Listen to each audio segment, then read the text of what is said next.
There's Dingo in the tent. Did you go to university, Greg? Dingo's got the baby! You can drink it. God, no, please, God, help. The dingo's got my baby! What?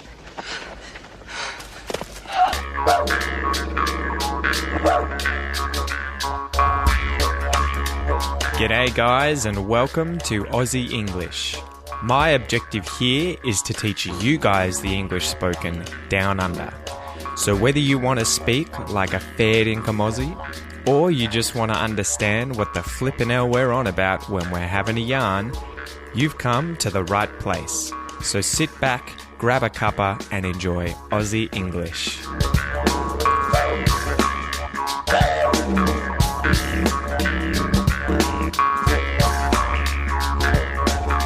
G'day guys, welcome to this episode of Aussie English, the number one podcast for anyone and everyone who wants to learn Australian English. If you're interested in Australian slang, Australian vocab, the Australian accent, this is the podcast for you guys. All things Australian lingo. So today, the opening scene today was from a movie called Evil Angels, and that was in 1988, starring Sam Neill and Meryl Streep. You might know Meryl Streep, and you probably would know Sam Neill if you've seen Jurassic Park.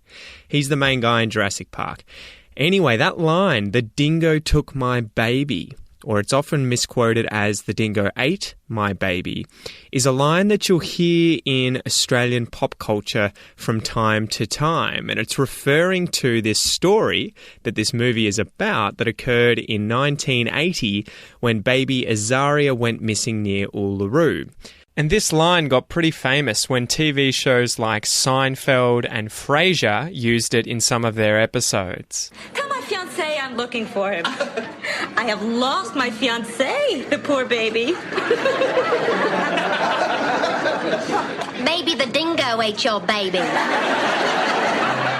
The dingo's got your baby. The dingo ate my baby. A dingo ate my baby. I'm sorry, a dingo ate your baby. You know that's the true story. Lady lost a kid. You about to cross some line. So we'll talk about exactly what happened there, and we'll chat about dingoes, who could have been the main culprit in that story, at the end of today's episode. So stay tuned and wait for that. Anyway, announcements-wise, so the coming week, I'm getting ready to move to Canberra. So that's going to be a big change. I'm looking forward to that, guys. I'm moving to Canberra, so if any of you guys live in Canberra, feel free to send me a message or an email and we might be able to catch up. Who knows? But that's in the works at the moment. That's what's going to happen. Aside from that, I've obviously been working away, recording interviews, working on the Aussie English classroom, and also practicing a bit of French and a bit of Portuguese as well. So I've been doing weekly lessons with one of my old students, Lala. She's been working hard with me to help me improve my French, and I've been trading her for some time learning English. So that's been good fun the last few weeks. So big thanks to Lala for helping me improve my French. Merci beaucoup, mon ami. Anyway, guys, let's get into today's joke. So today's joke, seeing as we're talking about dingoes today, is a joke about dogs. Okay, so here we go. Here's the joke. What do you call a frozen dog? What do you call a frozen dog? Can you guys think of anything funny? So we call a frozen dog a pupsicle. Ooh, do you get it? A pupsicle. So that's a pun. It's a play on words with the word pup or puppy. So pup is short for puppy and it means a baby dog, usually a baby kind of mammal. You can have seal pups, but it means baby dog usually, a pup or a puppy.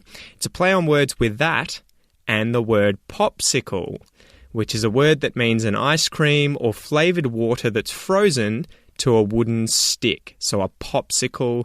And the joke here was that what do you call a frozen dog? A pupsicle instead of a popsicle. All right, guys. So today's expression is to let sleeping dogs lie. And that is a proverb. This is actually a pretty old expression or proverb, which we'll get to in a bit. But let's go through to let sleeping dogs lie and define the words in this phrase. So to let in this case means to allow or to permit. If you let someone do something, you allow them to do something. You permit them to do something. So my parents might let me sleep in on the weekend. They allow me to sleep in. They permit me to sleep in. They let me. The next word is sleeping. So this is the gerund form of to sleep, and it's the act of obviously being asleep. It is what you do when you are not awake. You are sleeping. Sleeping. A dog. A dog is a man's best friend, guys. You will all know what a dog is. Woof, woof. A dog. It is a carnivorous species of the mammal family Canidae. So these guys have canine teeth, and that's why they're in the family Canidae. Canidae. Canine teeth. The last word here is lie. Lie. So in this case, it doesn't mean a fib, something that you say that isn't true. In this case, it is to rest in a horizontal position, like to lie down or to lay down. Lie. If I lie, I'm lying on the ground. All right, so the expression. Let's go through the expression and what it means when you say to let sleeping dogs lie. So if you let sleeping dogs lie, it means that you are leaving things as they are. You are not instigating trouble. You are avoiding interfering in a situation that is currently causing no problems, but it could cause a problem with interference. So this is sort of complicated, but let me try and explain it in one more way. It's to not restart or rekindle an old argument. So it's to leave disagreements in the past. So if you have a problem with someone, you have an issue with someone in the past, if you let sleeping dogs lie, it is that you don't instigate trouble. You don't bring these things up again. So you don't wake the dog up, you allow that dog to stay sleeping. You let sleeping dogs lie. So a synonym for let sleeping dogs lie is leave well enough alone. So you may have heard that as well. It's best to let sleeping dogs lie. It's best to leave well enough alone. So I went through and looked at the expression origin. I was kind of curious. When did this expression get coined? How long has it been used for? And I think this is one of those expressions that is probably the oldest that I've come across so far. So let sleeping dogs lie derives from the long-standing observation that dogs are often unpredictable when suddenly disturbed. So if you suddenly woke a dog up, you don't know what it could do. It could bite you, could bark, could run off. And Geoffrey Chaucer was one of the first to put this into print, so to write this down in a book. And he did so in a book called Troilus and Cressida in 1380. Ooh, so that was a very long time ago, about, what's that, 700 years ago? Oh, maybe not 700, 650 years ago, we'll say. So he put that down in a book about 650 years ago in 1380, and he said something along the lines of, "It is not good a sleeping hound to wake." So effectively, you shouldn't wake a sleeping dog. So the expression may have started as a warning about the risk of waking a potentially dangerous animal, but it later turned metaphorical, and it later became to let sleeping dogs lie. So let's go through some examples, guys. As usual, this is where I will go through 3 different examples of situations of how I would use this expression. And this is a good chance for you to try different vocab that I'll bring up. You get to think about these situations I'm talking about. I use different verb tenses. So that's the whole purpose of me using these examples. So let's go through them. Example number 1. All right, so imagine that you arrive to work late. You arrive to work late and you're worried that your boss is going to be angry for your tardiness, for showing up at work late. You ask a friend if you should mention something to your boss, bring it up, say something about it and apologize. And your friend says, it's probably better not to bring it up, so just let sleeping dogs lie. You should definitely just let sleeping dogs lie, leave well enough alone, and don't bring it up. Don't mention this thing that's happened in the past. Let sleeping dogs lie. Example number 2. All right, in this example, imagine that you have borrowed money from a friend. So this friend has lent you some money, you've borrowed some money from your friend, and you wanted to buy something. Maybe you want to buy some smokes, some ciggies, something small like that, some cigarettes. Or maybe you borrowed a lot of money and you want to go on a holiday down the Great Ocean Road. Maybe you're going to take your ute down there for a bit of a cruise, a bit of a drive, and you borrowed a bunch of money from your friend.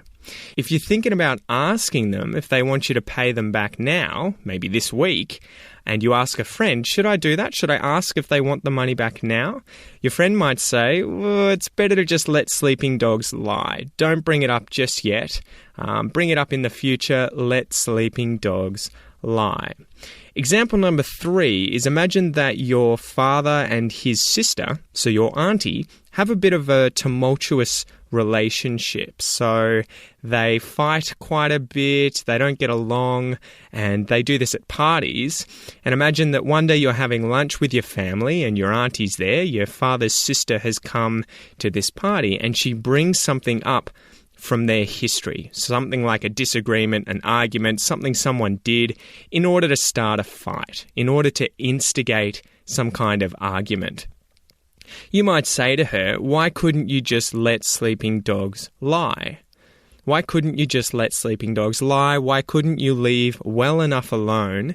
You should have let sleeping dogs lie. You should have left well enough alone. You should have left these things unmentioned, and in the past, you shouldn't have started a fight. So I hope you understand the expression now, guys, to let sleeping dogs lie, which effectively means don't restart an old argument. Leave disagreements in the past. So as usual, let's go through a little listen and repeat exercise, guys, and then we'll go through the Aussie fact.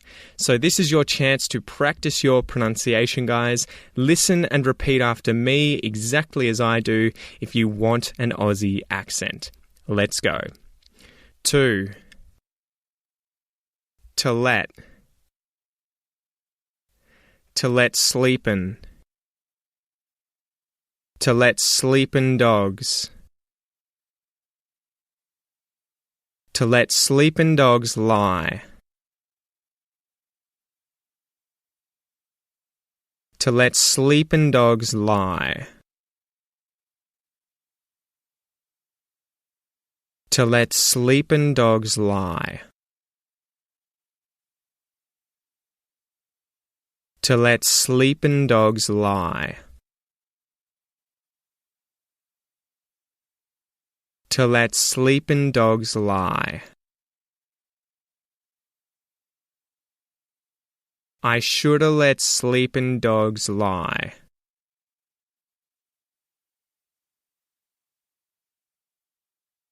You shoulda let sleepin' dogs lie.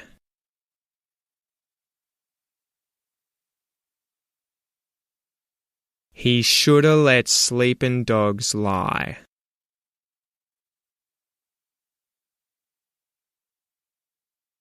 She shoulda let sleepin' dogs lie.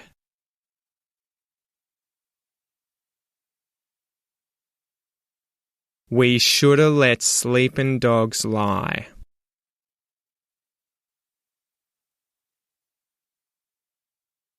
They shoulda let sleepin' dogs lie.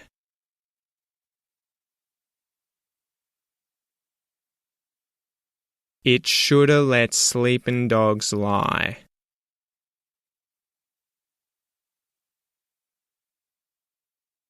Awesome job, guys. Awesome job. So just remember, if you want to learn the connected speech from today's exercise, make sure that you've enrolled in the Aussie English Classroom, guys, the online English learning classroom for anyone and everyone wanting to learn Australian English faster. Remember, you can try that for just $1 for your first 30 days. The link will be in the description, or you can go to theAussieEnglishClassroom.com.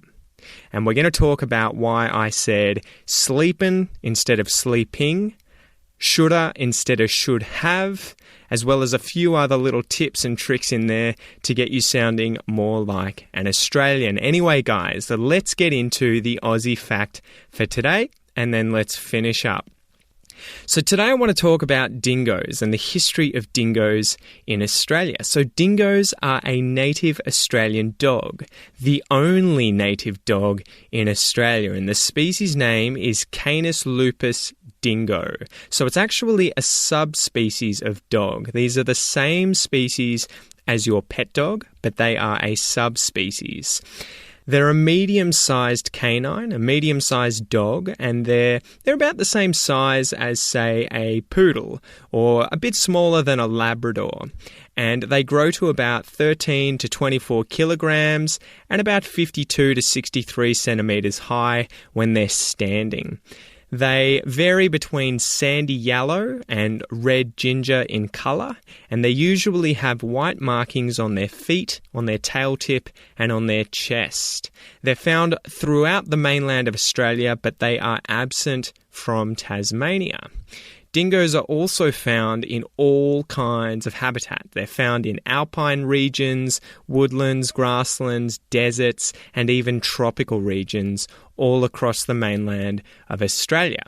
There are many different crossbreeds of dingo now because they've interbred with wild or pet dogs, and the only full-blooded population of dingoes that haven't interbred with wild dogs or pet dogs are believed to live on Fraser Island in Queensland.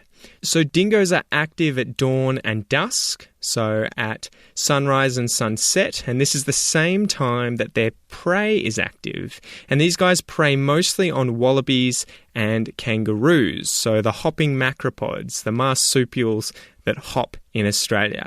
But they're also known to eat things like rabbits, possums, sugar gliders, rats, and mice. With regards to livestock, though, they don't tend to attack farm animals, so they leave things like sheep and cows alone. They do not tend to eat these things. I mean, they probably would if they found a dead one, but these animals tend to be a bit too big. These guys arrived in Australia only 4,000 to 5,000 years ago. Okay, so that is about the time that the pyramids were being built. That's when these guys arrived in Australia.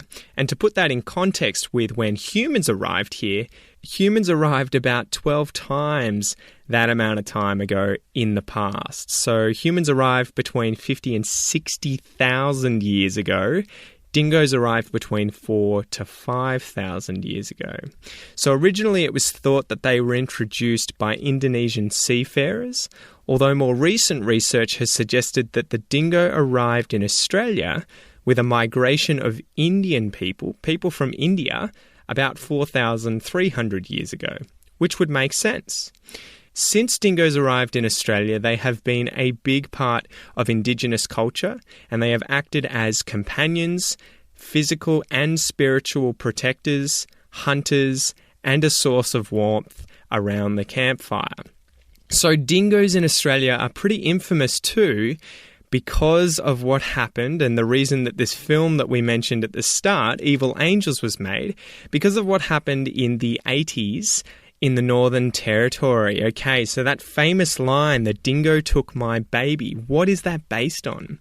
So what happened? Okay, so the Chamberlains family were hanging around, they were checking out Uluru in 1980, and they had their 9-week-old baby Azaria with them whilst they were camping around Uluru. They left their tent open, and in the middle of the night, according to them, a dingo went into the tent, picked up their 9-week-old baby and disappeared. So the baby's clothes were found a few days later, I believe, and they were covered in blood. And despite them having reported that a dingo took the baby, people thought that that was a bit sus. They didn't believe it because at the time they'd never heard of these apparently harmless small dogs having hurt any kind of human, young or old. And so a coroner found them innocent initially and suggested that it was a dingo. However, city people found this hard to believe, and the media believed that, in fact, Lindy Chamberlain, the mother of Azaria, had actually killed the baby and wanted to get rid of it for some reason. So she didn't exactly appear like the anguished mother we would imagine when she was in the media, and so people decided she must have been guilty, and they didn't believe that a dingo could have killed her baby. So she was taken to court, and there was blood that was found in the car. And that, despite that being the only evidence, there was no other evidence, there was no murder weapon, no motive, no body. They believed that she had cut the baby's throat and killed the baby in the car. So in 1982, Lindy Chamberlain was convicted and sent to jail, and Michael Chamberlain, I believe, was also convicted as an accessory to murder. She went to prison for 3 years, and then 3 years later, at Uluru, the baby's jacket was found, which showed evidence of the dingo having bitten it. And also they found out that the apparent blood in the car had been a sound-deadening compound, and also a potential fruit drink or sweetened milk. So how crazy is that? They thought it was blood originally, and it turns out that was definitely not the case. So these guys were pardoned and they were let out of jail. The public still thought, though, that she had done it, and they didn't change their minds. During this time, in 1988, Evil Angels, the movie, was made with Sam Neill and Meryl Streep, and the film played the angle of Lindy and her family being innocent, and that a dingo had actually gone into the tent, picked up the baby and taken it away and killed it. And it also showed the media's negative portrayal of the Chamberlain family. So people, despite this movie coming out, still didn't change their minds and still believed she was guilty. There were a few royal commissions and other coroners who looked at this case, and they also ruled that it could have been her and it could have been a dingo, but they didn't want to say that it was definitely a dingo. So it was still left up in the air for a very long time. However, more recently, since Azaria's disappearance, there have been hundreds of reports of vicious dingo attacks, several of which have been fatal to children. Tragically, on April the 30th in 2001, 9-year-old Clinton Gage was attacked and killed by 2 dingoes near Wadey Point on Fraser Island. So this isn't a 9-week-old baby, this is a 9-year-old child being killed by 2 dingoes, 2 apparently harmless native dogs. So finally people started to realise these weren't dog-like animals, they were wolf-like animals. They weren't harmless creatures, they were opportunistic and able to kill humans, though very small and young humans, if they wanted to. So finally in 2012, a new coroner found that a dingo was the cause of death and finally put this case to rest. So there's still some mystery around this, and I guess we will never really know what happened, whether that dingo had actually gotten the baby and run away, or whether this lady did it herself. But I would love to know what you guys think in the comments, so make sure you let me know. Do you think she did it, or do you think a dingo took her baby? Anyway, guys, thanks for listening, and I hope you have a great week. Don't forget to review this podcast if you're listening on iTunes or any of those podcast apps. That always helps. Make sure that you share it with your friends. Let anyone know who's coming to Australia or who's currently in Australia and practicing their English. Let them know about the podcast. Send them a g'day from me. And don't forget to sign up to the Aussie English Classroom if you guys want to learn Australian English even faster. Anyway, it's been a long episode. There's been lots and lots of information in here, guys. I hope you enjoy it, and I'll chat to you soon. Peace out. G'day, mate. Thanks for listening to this episode of the Aussie English Podcast. If you wish to support the podcast and help me keep bringing you content, you can do so via my Patreon page. Remember, it's my mission here at Aussie English not only to help you understand Australian English, but to speak it like a native. If that's your goal, make sure you enroll in the Aussie English Classroom, guys, where you'll get all the bonus content for today's episode designed to improve your English even faster. Have a ripper of a day, and I'll see you in class.